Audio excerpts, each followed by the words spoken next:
Launching activation sequence on 3, 2, 1. It began with an idea that we do a ship-to-ship sequence to get them from one place to another as sort of quickly and visibly as possible. I mean, we kind of done some of that with the drill platform thing last time. So I think Chris Pine and all the other guys involved are used to or were up for doing that. Previs is basically the ability to make your movie before the movie's made. And what the process allows us to do is figure out shot by shot in an edit, what your final product is gonna be. We have Khan and Kirk flying from one ship to another. What is that going to look like? Ultimately, all we had were two guys hanging on a wire in front of a green screen. What's the best way to lens and tell that story? One of the great things about Previs is it's a fantastic communication tool. If you do a Previs and say, this is what I want to achieve, then everyone can look at the Previs and go, okay, I need to have a flying guy, and there's a monkey in this shot, and there's whatever else it is. And we actually had it down to the lens, so the lenses that we used actually matched the lenses they used on set. So when they got on set, they knew exactly what lens to put on. We have tons of massive debris flying through the space. We had to figure out how the actors were going to interact with it. What's moving is the background is moving. So we're moving background and we're putting little meteors and dust and debris. All of that has to be figured out. Captain, there is debris directly ahead. Copy that. You have nothing to work with. You have two guys hanging on a wire. We have to know what they're reacting to. The actors need to know what they're reacting to.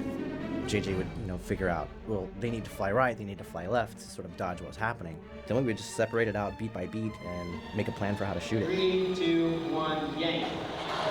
Imminent collision detected. Khan, use evasive action. There is debris directly ahead. I see it.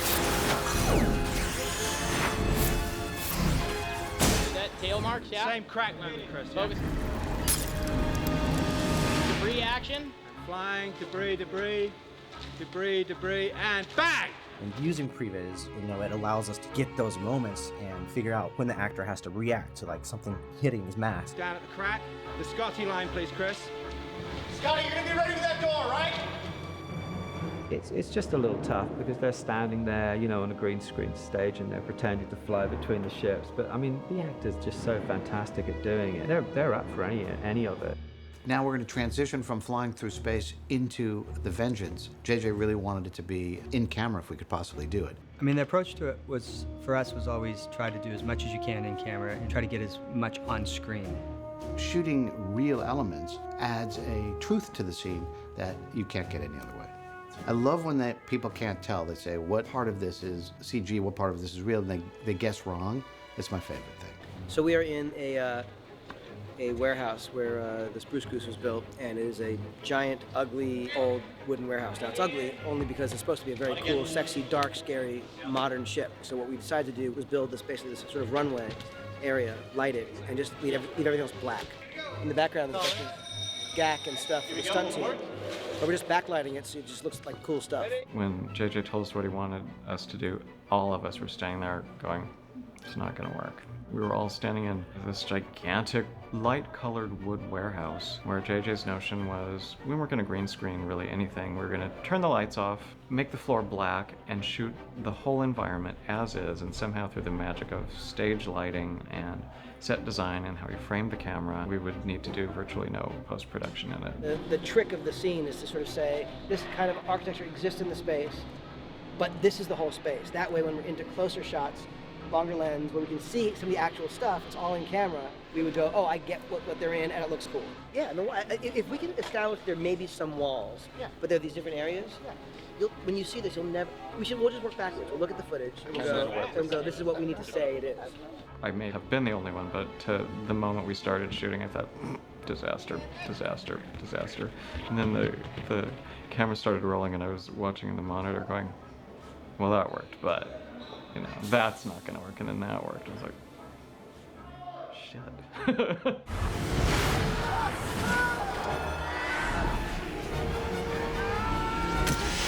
That was another in-camera thing that was insane, was the guys flying along at enormous speed along on these wires as they came into the ship. We were on the floor doing the slide in, because Jay had this brilliant idea of pulling Colin, one of the brilliant camera operators, back along the floor on his belly with a camera.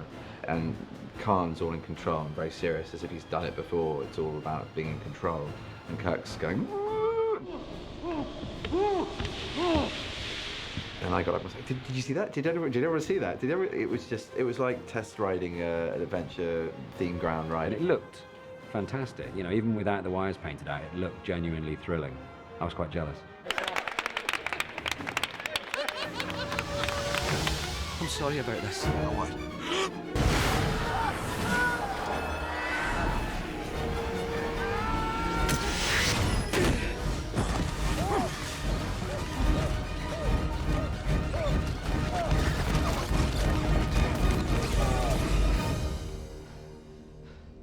Welcome aboard.